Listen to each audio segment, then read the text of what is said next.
ಬಟ್ಟೆ ಧರಿಸಿದ್ದೆ ಅಂತ ಎಲ್ಲೂ ಹೇಳಲಿಲ್ಲ. ಆದರೆ ಪೊಲೀಸರು ಅದೇ ಪ್ಯಾಂಟ್ ಅದೇ ಶರ್ಟ್ ಅಂತ ಹೇಗೆ ನಿರ್ಧಾರ ಮಾಡಿದ್ರು? ಲಾ ಪಾಯಿಂಟ್ ನಂಬರ್ 4, ದರ್ಶನ್ ವಿರುದ್ಧ ಯಾವುದೇ ಪ್ರಬಲ ಸಾಕ್ಷಿ ಇಲ್ಲ. ಶೆಡ್ನ ಸೆಕ್ಯೂರಿಟಿ ಗಾರ್ಡ್ ಮಾತ್ರ ಸಾಕ್ಷಿಯಾಗಿದ್ದಾರೆ. ಲಾ ಪಾಯಿಂಟ್ 5, ದರ್ಶನ್ ಸ್ಟೋನಿ ಬುಕ್ನಲ್ಲಿ ಊಟಕ್ಕೆ ಹೋಗಿದ್ರು. ಪೊಲೀಸರು ಮಾತ್ರ ಅಲ್ಲಿ ಪ್ಲ್ಯಾನ್ ಮಾಡೋಕೆ ಸೇರಿದ್ರು ಅಂತ ಹೇಳಿದ್ದಾರೆ. ಅದಲ್ಲ. ಇದು ಸಿ ವಿ ನಾಗೇಶ್ ಮೊನ್ನೆ ವಾದ ಮಂಡನೆ ಮಾಡಿದ್ದು, ಕೊಡಿ ನಮ್ಮ ಕಕ್ಷಿದಾರನಿಗೆ ಜಾಮೀನು ಅಂತೇಳಿ. ಲಾ ಪಾಯಿಂಟ್ 6, ಚಿಕ್ಕಣ್ಣ ಯಶಸ್ ಸೂರ್ಯ ವಿಚಾರಣೆ ನಡೆಸಲಾಗಿದೆ. ಇಬ್ಬರ 161 ಹಾಗೂ 164 ಹೇಳಿಕೆಗಳು ಒಂದೇ ರೀತಿ ಇಲ್ಲ. ಲಾ ಪಾಯಿಂಟ್ 7, ಪೋಸ್ಟ್ ಮಾರ್ಟಮ್ ಮಾಡಲು ಅನಾವಶ್ಯಕ ತಡ ಮಾಡಿದ್ದಾರೆ, ಲೇಟ್ ಮಾಡಿದ್ದಾರೆ ಪೋಸ್ಟ್ ಮಾರ್ಟಮ್. ರೇಣುಕಾ ಸಾವಿನ ಸಮಯ ಸರಿಯಾಗಿ ಅಂದಾಜು ಮಾಡಿಲ್ಲ, ಈಗಲೂ ಹೇಳಿಲ್ಲ. 6:55, 6:24, 7:02, 7:14 ಏನೂ ಇಲ್ಲ. ಫೋಟೋ ನೋಡಿದ್ದೀರಿ, ಸಾವಿನ ಸಮಯ ಅಂದಾಜು ಮಾಡಿದ್ದೀರಿ, ಇದು ತಪ್ಪು ಅಂತ ಸಿ ವಿ ನಾಗೇಶ್ ವಾದ ಮಂಡಿಸ್ತಾರೆ. ಲಾ ಪಾಯಿಂಟ್ 9, ದುಡ್ಡು ದುಡ್ಡು ಕೊಟ್ಟರು ಅಂತ ಹೇಳ್ತಾ ಇದ್ದೀರಲ್ಲ ಕೇಸ್ ಮುಚ್ಚಾಕೋದಕ್ಕೆ. ಮೋಹನ್ ರಾಜ್ ಹತ್ರ ದುಡ್ಡು ಆಮೇಲೆ ತಗೊಂಡಿಲ್ಲ. ದರ್ಶನ್ಗೆ ಮೋಹನ್ ರಾಜ್ 37 ಲಕ್ಷ ಆಲ್ರೆಡಿ ಕೊಟ್ಟಿದ್ರು.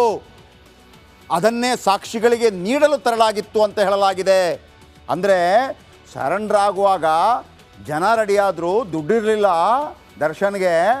ದರ್ಶನ್ ಮೋಹನ್ ರಾಜ್ಗೆ ಫೋನ್ ಮಾಡಿದರು, ಮೋಹನ್ ರಾಜ್ ದುಡ್ಡು ತಗೊಂಬಂದರು. ನೋ ನೋ ನೋ ನೋ ಅಂಥದ್ದೇನಿಲ್ಲ, ಆಲ್ರೆಡಿ ಒಂದು ಆಲ್ಬಮ್ಗಾಗಿ ದುಡ್ಡು ಕೊಟ್ಟಿದ್ದರು. ಹಾಗಾಗಿ ಚಾರ್ಜ್ ಶೀಟಲ್ಲಿ ತಪ್ಪಿದೆ, ನನ್ನ ಕಕ್ಷಿದಾರನಿಗೆ ಜಾಮೀನು ಕೊಡಿ. ಆಮೇಲೆ ಲಾ ಪಾಯಿಂಟ್ 10, ಆರೋಪಿಗಳ ಜೊತೆ ಫೋನ್ನಲ್ಲಿ ಮಾತಾಡಿದ್ದು ತಪ್ಪಾಗತ್ತಾ ಅಂತ ಕೇಳಿದ್ದಾರೆ. ಇನ್ನು ನಂಬರ್ 11, ಒಗೆದ ಬಟ್ಟೆಗಳಲ್ಲಿ ರಕ್ತದ ಕಲೆ ಹೇಗ್ರಿ ಪತ್ತೆ ಆಗುತ್ತೆ? ಒಗೆದಿಲ್ವ ಬಟ್ಟೆಯನ್ನು, ರಕ್ತದ ಕಲೆ ಹೆಂಗೆ ಸಿಕ್ತು ನಿಮಗೆ? ಸುಳ್ಳು ಹೇಳ್ತಾ ಇದ್ದೀರಿ ನೀವು ಅಂತ. 12ನೇ ಪಾಯಿಂಟ್, ರಿಮಾಂಡ್ ಅರ್ಜಿಯಲ್ಲಿ ಸಾಕ್ಷಿಗಳ ಹೆಸರು ಮುಚ್ಚಿಟ್ಟಿದ್ದಾರೆ. ಯಾರೆಲ್ಲ ಸಾಕ್ಷಿ ಕೊಟ್ಟಿದ್ದಾರೆ ಅನ್ನೋದನ್ನು ನೀವು ರಿಮ್ಯಾಂಡ್ ಲೆಟರಲ್ಲಿ ಮುಚ್ಚಿಟ್ಟಿದ್ದೀರಿ. ಕೋಕಾ, UAPA ಇಂಥ ಕಾಯ್ದೆಗಳು, ಇದು ಏನಂತಾರೆ ದೇಶ ವಿರೋಧಿ ಕಾಯ್ದೆಗಳಿದೆಯಲ್ಲ, ಅದರಲ್ಲಿ ಮಾತ್ರ ಸಾಕ್ಷಿಗಳ ಹೆಸರು ಮುಚ್ಚಿಡ್ತಾರೆ. ಇದರಲ್ಲಿ ಯಾಕೆ ಮುಚ್ಚಿಡಬೇಕಾಗಿತ್ತು? ಪಾಯಿಂಟ್ ನಂಬರ್ 13, ಸಾಕ್ಷಿ ಹೇಳಿಕೆಗಳ ಬಗ್ಗೆ ಕೇಸ್ ಡೈರಿಯಲ್ಲಿ ಉಲ್ಲೇಖ ಮಾಡಿಲ್ಲ. ಪಾಯಿಂಟ್ ನಂಬರ್ 14, PSI ವಿನಯ್ಗೆ ಮೊದಲೇ ಘಟನೆ ಬಗ್ಗೆ ಗೊತ್ತಿತ್ತು. ಇದನ್ನು ಅವತ್ತಿಂದ ಹೇಳ್ತಾ ಇದ್ದೀನಿ. ವಿನಯ್ ಮುನ್ನೆಚ್ಚರಿಕೆ ಕ್ರಮ ಯಾಕೆ ತೆಗೆದುಕೊಂಡಿಲ್ಲ ಪೊಲೀಸ್ ಆಗಿ ಕೂಡ? ಇನ್ನು ಕೂಡ PSI ವಿನಯ್ ಮೊಬೈಲನ್ನು ಯಾಕೆ ಸೀಸ್ ಮಾಡಿಲ್ಲ? ಪಾಯಿಂಟ್ ನಂಬರ್ 15, ಪಟ್ಟಣಗೆರೆ ಶೆಡ್ನಲ್ಲಿ ಮಣ್ಣಲ್ಲಿ ರಕ್ತ ಸಿಕ್ಕಿದೆ, ಶೂವಲ್ಲಿ ರಕ್ತ ಸಿಕ್ಕಿದೆ, ಮಣ್ಣನ್ನು ತಗೊಳ್ಳಲಾಗಿದೆ. ಏನೂ ಇಲ್ಲ, ಸಾದಾ ಸೀದಾ ಮಣ್ಣು ತಗೊಂಡಿದ್ದೀರಿ. ಸಾದಾ ಸೀದಾ ಮಣ್ಣು ತಗೊಂಡ್ರೂ ಕೂಡ FSLಲ್ಲಿ ಮಣ್ಣಿನ ರಕ್ತದ ಅಂಶ ಪತ್ತೆಯಾಗಿದ್ದು ಹೇಗೆ ಅಂಥೇಳಿ 15 ಪಾಯಿಂಟ್ಗಳನ್ನು ಸಿ ವಿ ನಾಗೇಶ್ ಹಾಕಿದ್ದಾರೆ. ಎಲ್ಲ ಪ್ರಶ್ನೆಗಳಿಗೆ ನಾಳೆ SPP ಪ್ರಸನ್ನಕುಮಾರ್ ಉತ್ತರ ಕೊಡಬೇಕು. ಈ ನಡುವೆ ದರ್ಶನ್ ಅವರ ತಮ್ಮ ದರ್ಶನ್ ಅವರನ್ನು ರಿಲೀಸ್ ಮಾಡಲು ಸಹೋದರ ದಿನಕರ ತೂಗುದೀಪ ಈಗ ರೆಡಿ ಆಗ್ತಾ ಇದ್ದಾರೆ. ಈಗಾಗಲೇ ಹಲವು ಬಾರಿ ಜೈಲಿಗೆ ಭೇಟಿ ಕೂಡ ಕೊಟ್ಟಿದ್ದಾರೆ ದರ್ಶನ್ ತಮ್ಮ. ಆದರೆ ಇಷ್ಟು ದಿನ ಪ್ರಕರಣದ ಕುರಿತಾಗಿ ಎಲ್ಲೂ ಮಾತಾಡಿರಲಿಲ್ಲ. ಈಗ ಮೊದಲ ಬಾರಿ ದರ್ಶನ್ ಬಗ್ಗೆ ಮಾತನಾಡಿದ್ದಾರೆ ದಿನಕರ ತೂಗುದೀಪ. ತಮ್ಮ ನಿರ್ದೇಶನದ ರಾಯಲ್ ಚಿತ್ರದ ಹಾಡು ಬಿಡುಗಡೆ ವೇಳೆ ಮಾತನಾಡಿದ ಅವರು, ಸೆಲೆಬ್ರಿಟಿಗಳ ಆಶೀರ್ವಾದ ಇರೋ ತನಕ ಡಿ ಬಾಸ್ನ ಯಾರು ಕೂಡ ಏನು ಮಾಡೋಕ್ಕಾಗಲ್ಲ ಅಂತ ಹೇಳಿದರು. ಈ ಮೂಲಕ ಅಭಿಮಾನಿಗಳಿಗೆ ಒಂದು ರೀತಿಯಲ್ಲಿ ಜೋಶ್ ತುಂಬಿದ್ರು ದಿನಕರ ತೂಗುದೀಪ. ಕೇಳಿಸ್ಕೊಳ್ಳಿ. ತುಂಬಾ ದಿನದಿಂದ ಮಾತಾಡಬೇಕು ಅಂತ ಅನ್ಕೋತಾಗಿ, ಬಟ್ ಪರಿಸ್ಥಿತಿ ಸರಿಗಿರ್ಲಿಲ್ಲ, ಮಾತಾಡಕ್ಕಾಗಿರ್ಲಿಲ್ಲ. ಸೊ ಈ ವೇದಿಕೆನ ಯೂಸ್ ಮಾಡಿಕೊಂಡು ಎಲ್ಲ ನಮ್ಮ ಸೆಲೆಬ್ರಿಟಿಗಳಿಗೆ ತುಂಬಾ ದೊಡ್ಡ ಧನ್ಯವಾದ ತಿಳಿಸ್ತೀನಿ. ಯಾಕಂದ್ರೆ ಇವತ್ತು ನಾವು ಏನಿದ್ದೀವಿ, ಏನು ಹೆಸರು ಮಾಡಿದ್ದೀವಿ, ಏನು ನಮ್ಮ ಎಫರ್ಟ್ಗೆ ಪ್ರೋತ್ಸಾಹ ಕೊಡ್ತಾ ಇದ್ದೀರ, ಅದೆಲ್ಲರೂ ನಮ್ಮ ಬಿಗ್ ಬಾಸ್ ಫ್ಯಾನ್ಸು, ನಮ್ಮ ಸೆಲೆಬ್ರಿಟಿಗಳು ಆ್ಯಂಡ್ ಕರ್ನಾಟಕ ಚಿತ್ರಪ್ರೇಮಿಗಳು. ಆ್ಯಂಡ್ ಥ್ಯಾಂಕ್ ಯು ಎಲ್ಲರಿಗೂ. ಹಾಗಿದ್ರೆ ನಾಳೆ ದರ್ಶನ್ ರಿಲೀಸ್ ಆಗ್ತಾರಾ? ಈಗ ಸಿ ವಿ ನಾಗೇಶ್ ಅವರು 15 ಪಾಯಿಂಟ್ ಏನು ಹೇಳಿದರು ಅಂತ ನಾನು ನಿಮಗೆ ಹೇಳಿದೆ. ಅದಕ್ಕೀಗ ಉತ್ತರ ಕೊಡಬೇಕು ಯಾರು? SPP ಸ್ಪೆಷಲ್ ಪಬ್ಲಿಕ್ ಪ್ರಾಸಿಕ್ಯೂಟರ್ ಅಂದರೆ ಗೌರ್ಮೆಂಟ್ ಕಡೆಯಿಂದ ಮಾಡಿದಂಥ ಲಾಯರ್. ಏನು ಉತ್ತರ ಕೊಡಬೇಕು? ಸಿ ವಿ ನಾಗೇಶ್ ಏನು ಕೇಳಿದರು? ಆರೋಪಿಗಳ ಸ್ಥಳ ಮಹಜರು ತಡವಾಗಿದ್ಯಾಕೆ? ಇದಕ್ಕೆ ಉತ್ತರ ಕೊಡಬೇಕು SPP ನಾಳೆ. ಪೋಸ್ಟ್ ಮಾರ್ಟಮ್ ತಡವಾಗಿದ್ಯಾಕೆ? ಸಿ ವಿ ನಾಗೇಶ್ ಪ್ರಶ್ನೆ ಕೇಳಿದರು, ಅದಕ್ಕೆ ಉತ್ತರ ಕೊಡಬೇಕು ಪ್ರಸನ್ನಕುಮಾರ್. ಸಾಕ್ಷಿಗಳನ್ನು ಉಲ್ಲೇಖ ಮಾಡಿಲ್ಲ. ದೊಡ್ಡ ದೊಡ್ಡ ಕಾಯ್ದೆಗಳಲ್ಲಿ ಮಾತ್ರ, ದೊಡ್ಡ ದೊಡ್ಡ ಕೇಸ್ಗಳಲ್ಲಿ ಮಾತ್ರ ಮಾಡೋದು.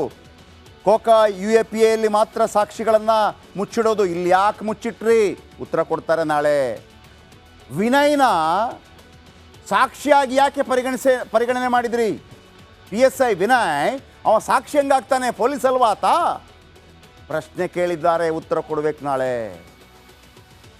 ಅವರು ಚಪ್ಪಲಿ ಹಾಕಿದ್ರು, ಶೂ ಹೆಂಗೆ ರಿಕವರಿ ಮಾಡಿದ್ರಿ ನೀವು ಪೊಲೀಸರು? ದರ್ಶನ್ ಶೂ ಧರಿಸಿದ್ದನ್ನು ಸಾಬೀತು ಮಾಡಬೇಕು ನಾಳೆ. ಎಲ್ಲ ಪ್ರಶ್ನೆಗಳಿಗೆ ಉತ್ತರ ಕೊಡಬೇಕಾಗತ್ತೆ ಪ್ರಸನ್ನಕುಮಾರ್. ಆಮೇಲೆ ಸಿ ವಿ ನಾಗೇಶ್ ಇನ್ನೊಂದು ಪ್ರಶ್ನೆ ಕೇಳಿದ್ದಾರೆ. ಬಟ್ಟೆ ಒಗೆದ್ರೂ ಕೂಡ ರಕ್ತದ ಕಲೆ ಪತ್ತೆ ಆಗಿದೆ, ಹೆಂಗ್ರಿ ಪತ್ತೆ ಆಗತ್ತೆ? ಬಟ್ಟೆ ಒಗೆದಿಲ್ವಾ, ರಕ್ತದ ಕಲೆ ನಿಮ್ಗೆ ಹೆಂಗೆ ಸಿಕ್ತು? ಅದಕ್ಕೆ ಉತ್ತರ ಕೊಡ್ತಾರೆ. ಏನು? ಫಾಲಿಕಲ್ ಟೆಸ್ಟ್ ಮಾಡಿದರೆ ನೀವೆಷ್ಟೇ ಬಾರಿ ಒಗೀರಿ, ರುಬ್ಬಿ ಆದರೂ ಕೂಡ ರಕ್ತದ ಕಲೆ ತಿಳಿಯುತ್ತೆ. ಅದನ್ನು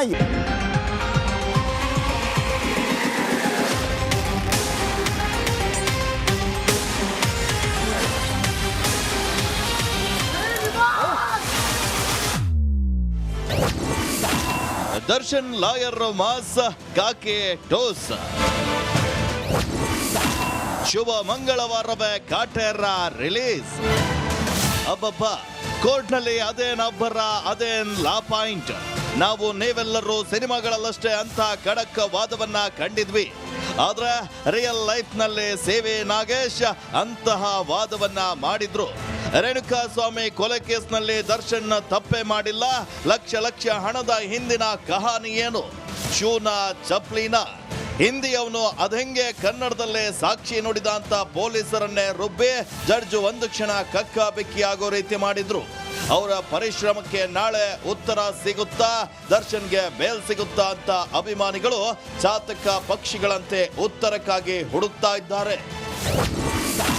ಸಾಮಾನ್ಯರಲ್ಲ SPP ಪ್ರಸನ್ನಕುಮಾರ್. ಸಿ.ವಿ. ನಾಗೇಶ್ ವಾದಕ್ಕೆ ಸರ್ಕಾರದ ಪರ ವಕೀಲ ಪ್ರಸನ್ನಕುಮಾರ್ ನಾಳೆ ಉತ್ತರವನ್ನ ಕೊಡಲಿದ್ದಾರೆ. ಎಷ್ಟು ದಿನ ರೇಣುಕಾ ಸ್ವಾಮಿ ಕೊಲೆ ಕೇಸ್ನಲ್ಲಿ ಎಲ್ಲ ಆರೋಪಿಗಳ ಬಣ್ಣ ಬಯಲು ಮಾಡಿದ್ದ ಅವರು ನಾಳೆ ಹೇಗೆ ವಾದ ಮಾಡ್ತಾರೆ ಅನ್ನೋ ಕುತೂಹಲ ಸಹಜವಾಗಿ ಇದ್ದೇ ಇದೆ. ಪತಿ ದರ್ಶನಕ್ಕೆ ಮತ್ತೆ ಬಂದ ವಿಜಯಲಕ್ಷ್ಮಿ. ಯಾವಾಗ ದರ್ಶನ್ಗೆ ಭೂತ ಭಯ ಕಾಡ್ತಿದೆ ಅಂತ ಗೊತ್ತಾಯ್ತು ಎಂದು ದರ್ಶನ್ ಪತ್ನಿ ವಿಜಯಲಕ್ಷ್ಮಿ ಜೈಲ್ಗೆ ಓಡೋಡಿ ಬಂದಿದ್ರು.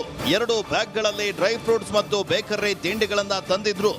ವಿಜಯಲಕ್ಷ್ಮಿ ಜೊತೆ ಆಪ್ತರಾದ ಅನುಷಾ ಶೆಟ್ಟಿ, ಗ್ರೇಸ್ ಮಾರ್ಸಿ ಸಹ ಬಂದಿದ್ರು.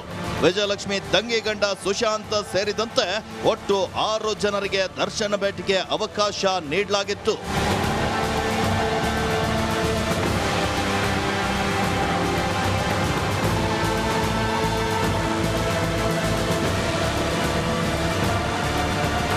ಚಾರ್ಜ್ ಶೀಟ್ ಸ್ಕೂಟ್ನಿ ಕಾರ್ಯ ಮುಗಿಸಿರುವಂತಹ ಪೊಲೀಸರು ಮತ್ತೊಂದು ಚಾರ್ಜ್ ಶೀಟ್ ಸಲ್ಲಿಸುವ ಸಾಧ್ಯತೆ ಇದೆ. ದೋಷಾರೋಪ ಪಟ್ಟಿಯಲ್ಲೇ ದರ್ಶನ್, ವಿಲ್ಸನ್ ಗಾರ್ಡ್